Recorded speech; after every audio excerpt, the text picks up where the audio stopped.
مثال کے طور پر ہم بگی باغ کھیل رہے ہیں، بھائیو پتہ تو نہیں نا کہ ہمارا بگی باغ کھیلتے ہوئے انتقال ہو جائے، کیا پتہ مر جائیں، کیا پتہ بگی باغ کھیلتے ہوئے مر جائیں، بگی باندھتے ہوئے مر جائیں۔ بگا باندھ رہا، وہ بگا باندھتا ہے کہ بگی بنتی ہے؟ بگا بنتا ہے، بگا باندھ رہا اور خود ہی باندھ دیا حضرت اسرائیل نے۔ بگا تو کھل بھی جائے گا مگر یہ نہ کھلے گا جب حضرت اسرائیل باندھ کے چلے گئے، کھل جائے گا؟ بڑا کودا پھرا کہ میں نے باندھ لیا تیرا بگا، مگر کان کھول کے سن لے تیرا بگا بھی بنے گا۔ ہاں، اور جس دن اسرائیل نے باندھ دیا نا، خدا کی قسم بڑے بڑے ڈاکٹر نہ کھول پائے، بند گیا تو بند گیا۔ ہاں، اور قیامت کے دن ایسے ہی جو ہے پھر اٹھے گا۔ اللہ اکبر، بگی باغ کھیل رہا، انتقال ہو گیا تو بگی باغ کھیلتے ہوا مرا، اور فرشتوں سے اللہ پوچھتا ہے کس حال میں آیا ذرا بتاؤ تو، یا اللہ بگی باغ کھیلتا ہوا آیا۔ بات ہے کہ نہیں؟ ایسی ہوگا کہ نہیں ہوگا؟ اچھا، نماز پڑھتے ہوئے مر سکتا آدمی؟ بھائی موت ہے، ارے کتنے مرے ہوں گے؟ تمہیں یقین نہ سمجھ میں آ رہی ہو تو میں بتا دوں تمہیں، نماز پڑھتے ہوئے کتنے مرے؟ بہت مرتے ہیں۔ سجدے میں انتقال کر گیا، مولا نے پوچھا کیسے مرا؟ مولا تیرا سجدہ کر رہا تھا کہ اس کی روح قبض ہو گئی۔ ہائے ہائے ہائے، موت یہ بھی ہے، موت یہ بھی ہے۔ ہائے ہائے، قیامت میں یہ بگی باغ والا سر جھکا کے کھڑا ہوگا اور یہ قیامت میں سر اٹھا کے کھڑا ہوگا۔ یار ایسے کام نہ کرو نا، یا تو پھر پتا ہو کہ بھئی ہمیں مرنا نہیں ہے، جب تک بگی باغ کھیل رہے ہیں تب تو کوئی بات ہی نہیں ہے، خوب کھیلو، حرام تو جب بھی ہوگا، ناجائز تو جب بھی ہوگا، مگر یہ تو یقین ہوگا کہ نہیں مریں گے، نہیں پتہ ہی نہیں کس کا کب انتقال ہو جائے، میاں کچھ نہیں پتا۔ کیا بھروسہ ہے اس زندگانی کا، آدمی ببولا ہے پانی کا۔ صحابہ سے نبی پوچھتے ہیں بتاؤ تم اپنی موت کو کتنا دور دیکھتے ہو؟ کسی صحابی نے عرض کیا آقا میں اگر فجر کی نماز پڑھ لوں تو ظہر کی نماز کا یقین نہیں رکھتا کہ انتقال ہو جائے گا تو ظہر کی نماز پڑھ پاؤں گا۔ ہائے ہائے، نبی نے فرمایا کسی دوسرے سے تم بتاؤ اپنی موت کو کتنا دور جانتے ہو؟ دوسرے سے آپ عرض کرتے ہیں آقا میں ظہر کی نماز پڑھ لیتا ہوں تو مجھے عصر کا یقین نہیں ہوتا کہ میں عصر کی نماز پڑھوں گا کہ انتقال کر جاؤں گا۔ نبی نے کسی تیسرے سے پوچھا تم بتاؤ اپنی موت کو کتنا دور جانتے ہو؟ عرض کرنے لگے آقا عصر کی نماز پڑھ لیتا ہوں تو مغرب کا یقین نہیں رکھتا کہ انتقال کر جاؤں گا یا مغرب پڑھ پاؤں گا۔ نبی نے چوتھے سے پوچھا تم بتاؤ، عرض کرنے لگے آقا مغرب پڑھ کے عشاء کا یقین نہیں رکھتا۔ کسی نے پانچ میں سے پوچھا تم بتاؤ، عرض کی آقا عشاء پڑھ کے فجر کا یقین نہیں رکھتا کہ فجر پڑھ پاؤں گا یا اس سے پہلے مر جاؤں گا۔ اے لوگوں، صحابہ نماز پڑھتے تھے تو ہر نماز کو آخری نماز سمجھ کے پڑھتے تھے، ہر نماز کو آخری نماز۔ اچھا، ہر نماز کو ہم آخری نماز سمجھ کے پڑھیں گے تو کتنے آرام سے پڑھیں گے اور کتنے سکون سے پڑھیں گے۔ آج ہم نماز پڑھتے ہیں تو سب سے زیادہ جلدی اگر کسی کام میں کرتے ہیں تو نماز میں کرتے ہیں، بس جلدی سے نکلیں۔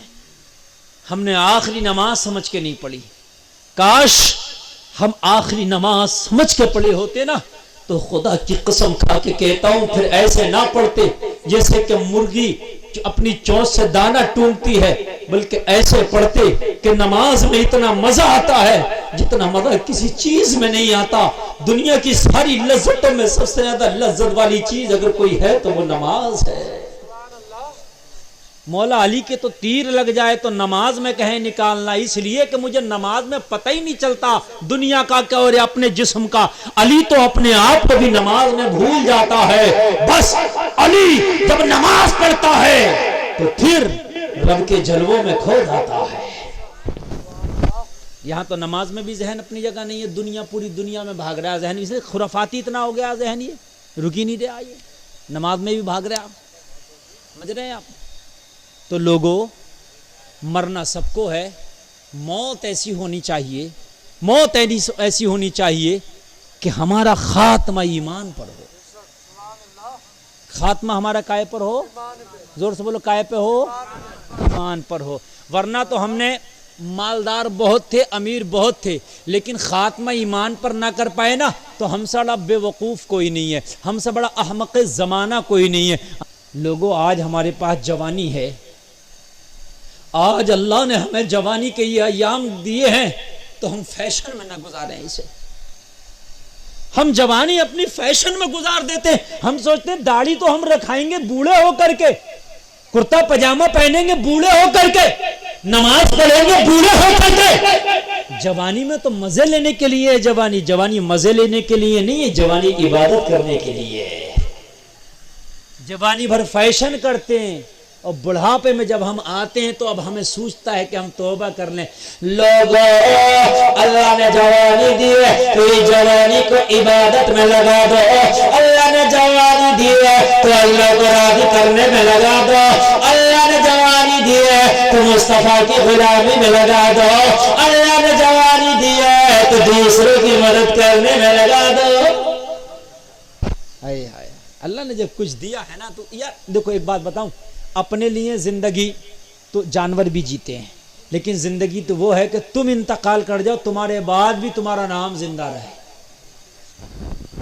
کیا رہے؟ تمہارے بعد بھی تمہارا نام زندہ رہے. وہ نام زندہ کیسے رہے گا؟ کچھ ایسے کام کر جاؤ کہ تم تو چلے جاؤ مگر وہ تمہارے کام زندہ رہے. تم تو چلے جاؤ مگر وہ تمہارے کام کیا رہے؟ زور سے بولو, کیا رہے؟ زندہ رہے. ہائے ہائے ہائے, تمہارے کام زندہ رہے.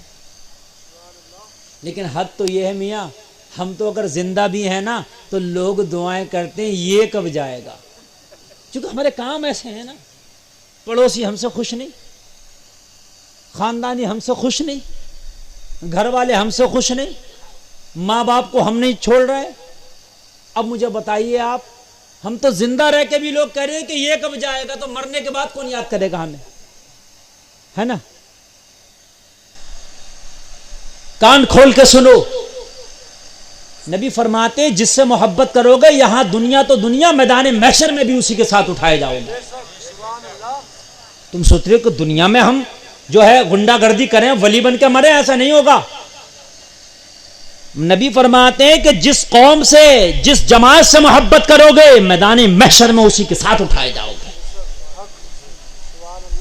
اگر پھٹے ہوئے کپڑے پہن کے گو, جو پھٹی ہوئی پینٹیں چل رہی ہیں, تو میدان محشر میں انہی کے ساتھ اٹھائے جاؤ گے جو پھٹی ہوئی پینٹیں پہنتے تھے ہیرو ہیروئن. سمجھ رہے آپ؟ جنت خوشبو تک نہ ملے گی, جنت کی جو خوشبو مل جائے